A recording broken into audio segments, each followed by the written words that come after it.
Welcome to Friday Playlist.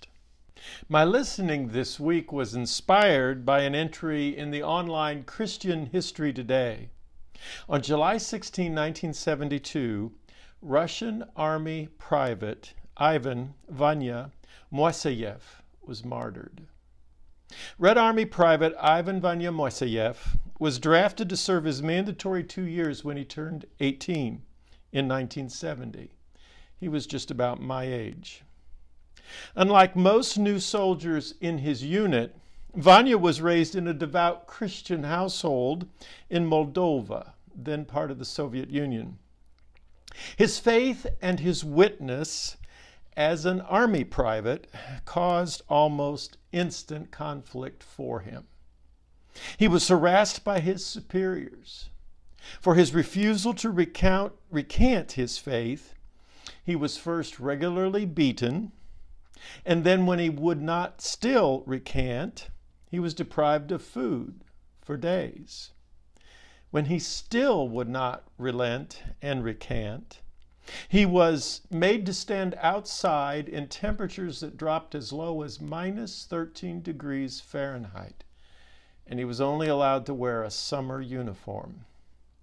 And yet he wrote to his mother, "I prayed through the night, and I was never cold, and I was able to continue to witness." His unit mates were amazed at his quiet determination to keep his faith. His superiors challenged him to prove that his God was real.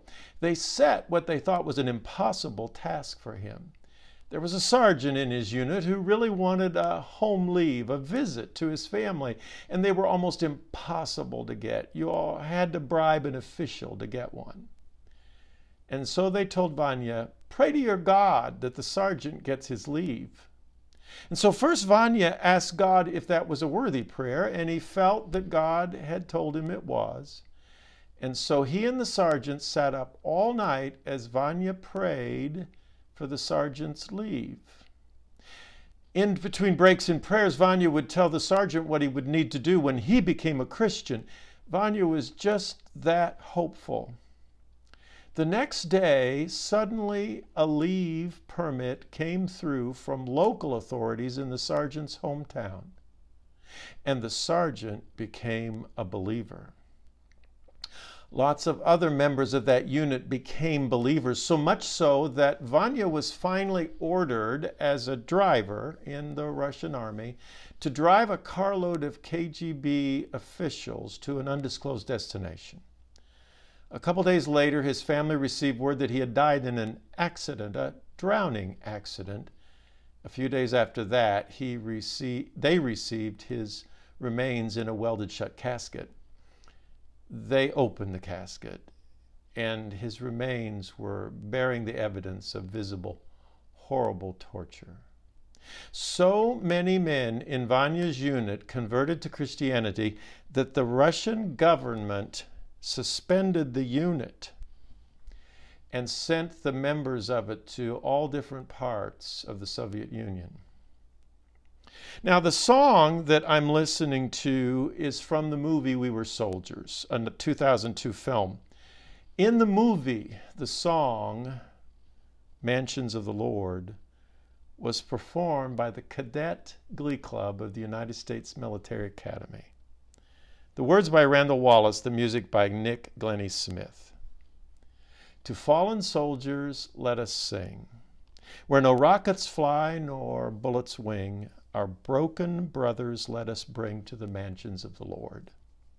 No more bleeding, no more fight, no prayers pleading through the night, just divine embrace, eternal light in the mansions of the Lord. Where no mothers cry and no children weep, we will stand and guard, though the angels sleep. All through the ages safely keep the mansions of the Lord. YouTube has several videos of this song. The two most moving for me are the ones by the West Point Glee Club, accompanied by the West Point Band, and the one by Ronan Tynan. No matter where we are, no matter what our job, we can take seriously and live by the challenge of Romans 12:1. Therefore, I urge you, brothers and sisters, in view of God's mercy, to offer your bodies as a living sacrifice, holy and pleasing to God.